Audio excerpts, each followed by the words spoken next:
জয় গুরু বন্দে পুরুষোত্তমম। যতীনদা আগ্রহ ভরে প্রশ্ন করলেন, শ্রী ঠাকুরকে কি করলে ইষ্টের প্রতি মানুষের টানটা তাড়াতাড়ি বেড়ে ওঠে? শ্রী ঠাকুর বললেন, কিছু নয়, অত্যন্ত সোজা ব্যাপার। বলতে হয়, ঠাকুর তোমা বই আমি জানি না, আর যা কিছু করতে হয় তার জন্য তাকে দিতে তুতে হয়, তিনি যাতে খুশি হন সেই সব কাজ করতে হয়। যা তিনি পছন্দ করেন না তেমনতর চলনের ধার কাছ দিয়েও যেতে নেই। এইসব করতে করতে টান বেড়ে যায়। দেখেন না, পরের মেয়েগুলো স্বামীর ঘর করতে এসে কেমন হয়। বিয়ের পর বাপের বাড়ি থেকে শ্বশুর বাড়ি যাবার সময় কাঁদতে কাঁদতে যায়, ভাবে কোথায় কোন অবস্থায় মধ্যে গিয়ে পড়ব, তার তো কোনো নিশ্চয়তা নেই।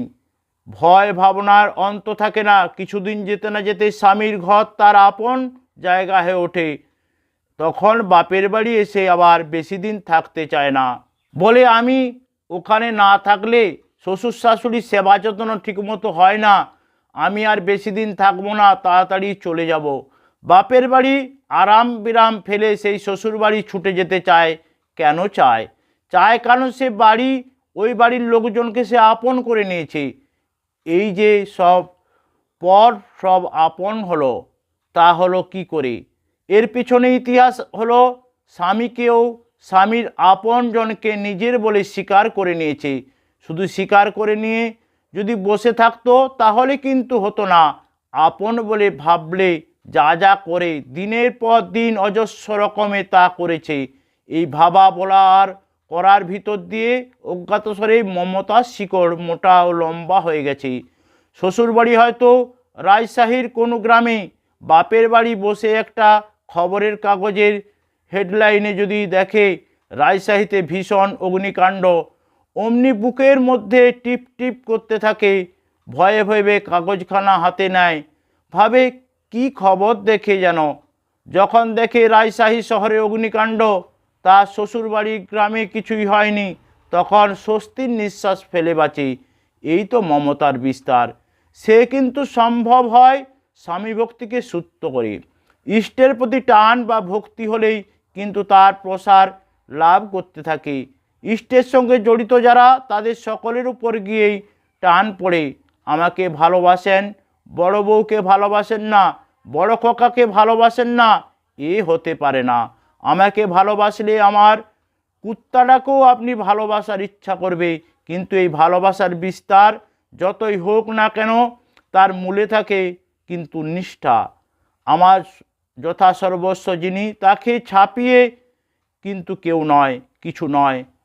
কার সঙ্গে আমার ভালোবাসা কতখানি হবে, তার মাপকাঠি কিন্তু হলো আমার বাঞ্ছিতের সঙ্গে তার সম্পর্কটা কীরকম।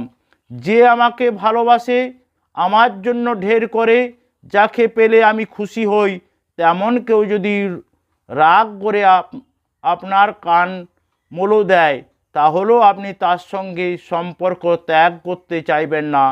যদি আপনি আমাকে ভালোবাসেন, কারণ আপনি তখন ভাববেন, আমার কান মলে দিলেও আমার ঠাকুরের সুখ স্বাস্থ্যের জন্য ও কিন্তু যথেষ্ট করে।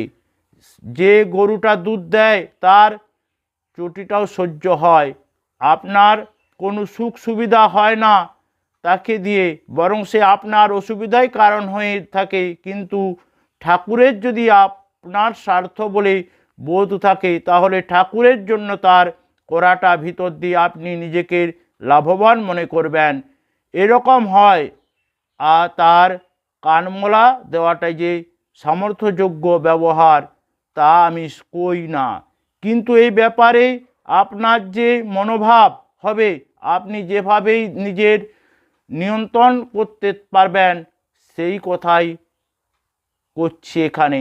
ভালোবাসার সহ্য ধৈর্য সবই বেড়ে যায়। আপনারা যে